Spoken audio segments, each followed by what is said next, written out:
Un policier raciste aperçut une femme noire fouillant une voiture de luxe et fit instantanément la pire des suppositions. Sans poser la moindre question, il l'accusa, l'arrêta et l'emmena de force, convaincu d'avoir attrapé une voleuse. Mais ce qu'il ignorait, c'était sa véritable identité. Le soleil de l'après-midi écrasait le parking, la chaleur ondulant sur l'asphalte, tandis que Kenza Fofana se penchait du côté conducteur de son * Porsche Cayenne coupé * noir. Cherchant à la hâte dans le siège et sur le plancher. Des papiers, des reçus et quelques stylos se renversèrent de la console alors qu'elle marmonnait. Allons. Où est-il? Son sac à main, contenant sa carte d'identité, son portefeuille et tout ce qui était important, avait disparu quelque part dans la voiture. Elle était déjà en retard pour une réunion cruciale. Et chaque seconde qui passait accélérait son pouls. Son téléphone vibra à nouveau. Un autre appel manquait de son bureau. Mais elle l'ignora. Elle ne pouvait se présenter nulle part sans sa carte professionnelle. Le parking était presque vide. Le son de sa recherche frénétique résonnant faiblement dans l'air chaud. C'est alors qu'elle l'entendit, le léger vrombissement d'un moteur. Une voiture de police roulait lentement dans le lot. Les yeux du conducteur fixés sur elle. Kenza se redressa légèrement, apercevant le reflet d'un officier blanc au volant. Ses lunettes de soleil masquant son expression. Elle se retourna vers sa recherche, espérant qu'il continuerait son chemin. Mais il ne le fit pas. La voiture s'arrêta, la portière s'ouvrit, des bottes frappèrent le trottoir. Et, aboya l'officier, son ton sec et autoritaire. Kenza se figea, sa main toujours à l'intérieur de la voiture. Elle se redressa lentement et se retourna. L'officier, * Damien Leroy *, son insigne scintillant au soleil, s'approcha d'elle avec un air sombre et l'autorité typique de l'arrogance. « Qu'est-ce que vous croyez faire ?» demanda-t-il, les yeux plissés en l'examinant de haut en bas. « Vous essayez de voler cette voiture ?» Kenza cligna des yeux, stupéfaite. « Pardon ? Non, c'est ma voiture, » dit-elle calmement, désignant le Cayenne. « Je cherche juste mon sac à main. Je l'ai égaré à l'intérieur. » Leroy croisa les bras. « Un Porsche Cayenne. Hein ? C'est ça, vous avez une pièce d'identité. » Elle déglutit, essayant de rester calme. « Je vous ai dit qu'elle était dans mon sac à main. C'est ce que j'essaie de retrouver. » Il ricana. « Bien sûr que oui. Éloignez-vous du véhicule. » Sa patience s'amenuisait, mais elle obtempéra, levant légèrement la main. « Officier, je suis * substitut du procureur de la République *. S'il vous plaît, vérifiez juste la carte grise. » Mais il n'écoutait pas. Sa main se porta à son étui. « Les mains où je peux les voir. » claqua-t-il. « Vous êtes en état d'arrestation pour suspicion de tentative de vol de véhicule. » Le pouls de Kenza s'accéléra alors que l'officier Leroy s'approchait. Son ton empreint d'incrédulité. « Substitut du procureur. Hein ?» Il se moqua, ses lèvres se tordant en un sourire. « Ça, c'est nouveau. D'habitude, les gens essaient au moins de trouver quelque chose de crédible. »« Je vous dis la vérité, » affirma Kenza, sa voix calme mais ferme. « Si vous vérifiez simplement la carte grise ou si vous lancez une recherche sur mon nom. Vous verrez. » Il la coupa d'un rire bruyant. « Madame, vous me prenez pour un idiot ? Une femme noire fouillant dans un Cayenne en plein jour. Qui prétend être substitut du procureur ? Allons, j'en ai entendu des meilleurs. » Ces mots la frappèrent comme une gifle. Kenza sentit son estomac se nouer. Mais elle refusa de le montrer. « Vous faites une erreur, » dit-elle doucement. L'expression de Leroy se durcit. « La seule erreur ici, c'est de croire que je vais gober cette comédie. Éloignez-vous de la voiture. » Elle prit une lente inspiration et fit ce qu'on lui demandait, reculant de la portière ouverte de son Cayenne, les paumes ouvertes et visibles. Elle savait à quelle vitesse ce genre de situation pouvait dégénérer. Leroy fit le tour du véhicule, jetant un coup d'œil à travers la fenêtre comme un chasseur guettant une proie volée. « Vous savez, » dit-il d'un ton moqueur, « les gens comme vous devraient inventer de meilleurs mensonges. Substitut du procureur dans une voiture comme ça. Laissez-moi rire. » Kenza serra la mâchoire. « Les gens comme moi, vous voulez dire les femmes noires qui possèdent des voitures de luxe ?» Il ricana, visiblement amusé. « C'est vous qui le dites. Pas moi. » Sa patience craqua. « Vous dépassez les bornes. » « Oui, » dit Leroy en s'approchant. « Alors, prouvez-moi le contraire. Montrez-moi une pièce d'identité. » Il marqua une pause. « Oh, attendez, vous avez dit que vous l'aviez perdue. » Son sarcasme dégoulinait comme du venin. « Je vous ai dit qu'elle est dans la voiture. » répéta-t-elle, forçant son ton à rester égal. « Laissez-moi la prendre, et vous verrez. »« Assez, » aboya-t-il, sortant ses menottes. « Vous avez fini de parler. Retournez-vous. » Les yeux de Kenza s'écarquillèrent. « Qu'est-ce que vous ?» Il lui attrapa le bras rudement, claquant une menotte autour de son poignet avant qu'elle ne puisse finir. « Vous êtes en état d'arrestation pour tentative de vol de véhicule. »« C'est insensé, » protesta-t-elle, sa voix tremblant maintenant, plus par incrédulité que par peur. Gardez ça pour vous, dit le roi, la poussant vers son véhicule de patrouille. Vous raconterez votre petite histoire au commissariat central. Il ouvrit la porte arrière et la poussa à l'intérieur. La lourde porte claquant derrière elle.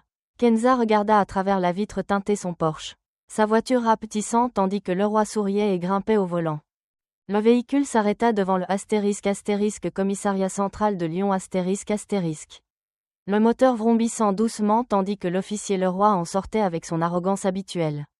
Kenza était assise à l'arrière, les poignets endoloris par les menottes, l'incrédulité brûlant dans sa poitrine. À travers la vitre, elle pouvait voir son reflet, une femme d'affaires réussie dans un tailleur-pantalon bleu marine impeccable. Désormais traitée comme une criminelle pour posséder la mauvaise voiture.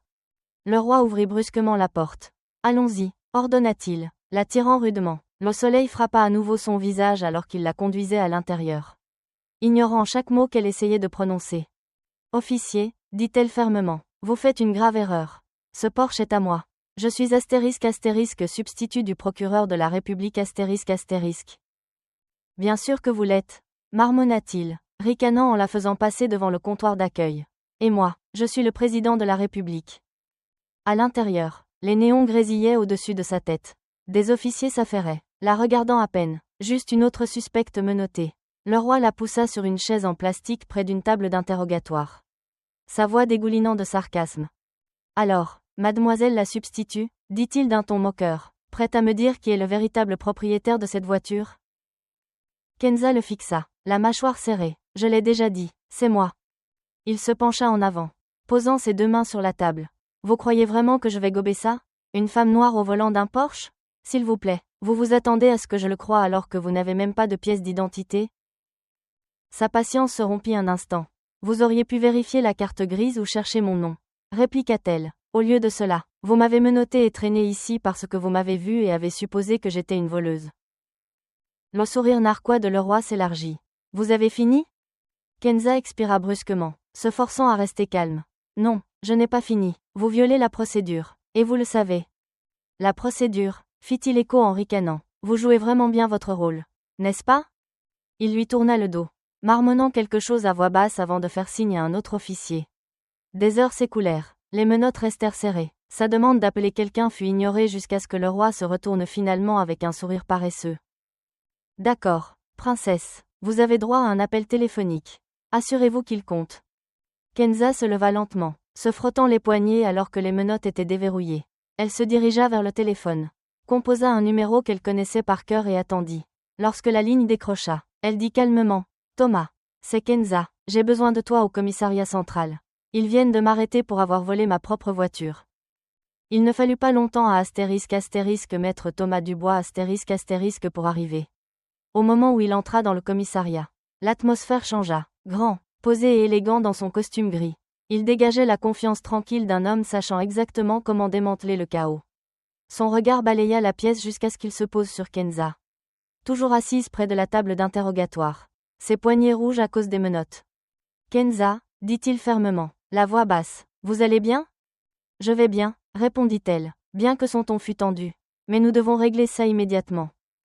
Le roi apparut du couloir, son sourire moqueur vacillant légèrement à la vue de Thomas. Vous devez être l'avocat, dit-il avec la même arrogance décontractée. Thomas ne sourit pas, c'est exact, et je suis ici pour vous informer que vous avez commis une grave erreur. Le roi croisa les bras, elle disait ça aussi, quelque chose à propos d'être substitut du procureur. Thomas s'avança, les yeux froids, pas, quelque chose à propos. Elle est * substitut du procureur et vous venez de l'arrêter sans motif valable. Avait omis de vérifier la carte grise et avez ignoré chacun de ses mots. La pièce devint silencieuse. Quelques officiers échangèrent des regards inquiets. Pour la première fois, le sourire disparut du visage de le roi. Attendez, vous êtes en train de dire qu'elle est vraiment? Oui, coupa Thomas sèchement. Et si vous ne réglez pas cela immédiatement? Vous l'expliquerez au commissaire principal et probablement à la presse. Avant que le roi ne puisse répondre, un brigadier-chef entra dans la pièce. Grand, les cheveux poivre et sel. Et ayant déjà l'air d'en avoir assez entendu. Que se passe-t-il ici? Thomas fit un geste vers Kenza. Ce qui se passe, c'est que votre officier a arrêté le substitut du procureur de la ville pour avoir volé sa propre voiture sans même vérifier son identité. C'est un * contrôle au faciès * flagrant. Les yeux du brigadier-chef se portèrent sur le roi. Vous n'avez pas vérifié sa pièce d'identité ou la carte grise? Le roi hésita. Elle a dit qu'elle avait perdu son sac à main. Ça suffit, claqua le brigadier-chef. Vous auriez dû vérifier autrement. Kenza se leva, sa voix ferme. Je lui ai dit qui j'étais plus d'une fois. Il n'a pas écouté. Le brigadier-chef se tourna vers elle. Son ton mesuré mais contrit. Madame Fofana, je suis vraiment désolé. Vous êtes libérée immédiatement. Ceci fera l'objet d'une enquête. Thomas hocha la tête une fois. Bien, car ce n'est pas seulement une erreur. C'est une faute professionnelle, et il y aura des conséquences. Kenza regarda le roi droit dans les yeux. Vous auriez dû écouter dès le début. Le lendemain matin, Kenza Fofana franchit à nouveau la porte du commissariat. Mais cette fois sans menottes. Elle était là en tant que * substitut du procureur ***. Ses talons claquant avec une précision calme sur le carrelage. L'air était plus lourd maintenant. Chaque officier conscient de ce qui s'était passé la veille. À l'intérieur de la salle de conférence se trouvait le * commissaire principal Raymond Girard ***. Le visage sévère, ses cheveux poivre et cils tirés en arrière. À sa droite se tenait l'officier Damien Leroy. Posture rigide, mâchoire serrée, sa confiance précédente remplacée par l'inquiétude. Thomas Dubois se tenait à côté de Kenza. Silencieux mais stable. Madame Fofana, commença le commissaire Girard. Son ton formel. Je tiens à vous présenter des excuses sincères au nom du département. Ce qui s'est passé hier est inacceptable. Kenza hocha la tête, son expression calme mais perçante. Les excuses sont notées, monsieur le commissaire, dit-elle calmement, mais cela n'efface pas le fait que votre officier s'est livré à un * contrôle au faciès ***. Il a refusé de vérifier mon identité ou même la carte grise de ma voiture. Le roi s'agita, ses mains jointes fermement devant lui. Je ne savais pas qui vous étiez, dit-il défensivement, si j'avais su. C'est exactement le problème, interrompit Kenza, sa voix coupant son excuse. Vous ne devriez pas traiter les gens différemment en fonction de qui ils sont. Vous auriez dû faire votre travail correctement. Quoi qu'il arrive. Son ton ne laissait place à aucune discussion. Le roi se tut. Le commissaire Girard expira lentement, hochant la tête. Vous avez raison, Madame Fofana. Les actions de l'officier Leroy étaient inacceptables. À compter de ce matin, il est mis à pied conservatoire sans salaire. En attendant une enquête complète. Le regard de Kenza ne vacilla pas. Une suspension n'est pas une reddition de compte. Monsieur le commissaire, ce qui s'est passé n'était pas juste une mauvaise décision. C'était un préjugé sous l'uniforme. Cela ne peut rester impuni. Le commissaire Girard accepta et plaça Leroy sous enquête pour faute professionnelle grave. Quelques jours plus tard, Kenza revint pour une réunion finale. Le commissaire la regarda dans les yeux. Sa voix ferme. L'enquête est terminée. Après examen des rapports, la conduite de l'officier Damien Leroy a violé de multiples procédures, y compris le * contrôle au faciès * et le non-respect du protocole de vérification. À compter de cet instant, son contrat de travail avec ce département est * terminé ***. Les mots atterrirent lourdement. Le visage de Leroy se vida de ses couleurs. Il ne parla pas, ne protesta pas, se contenta de fixer la table en silence. Kenza hocha la tête une fois, se levant de sa chaise. Bien, mais soyons clairs, ce n'est pas la fin. Le licenciement d'un seul officier ne répare pas le système. Une véritable réforme doit suivre. Le commissaire Girard se leva également. Et elle suivra. Madame Fofana, vous avez ma parole. Kenza se tourna vers la porte. Sa voix basse mais résolue. Veillez à la tenir. Puis elle sortit, laissant derrière elle le silence qu'elle avait mérité et la justice qu'elle avait exigée.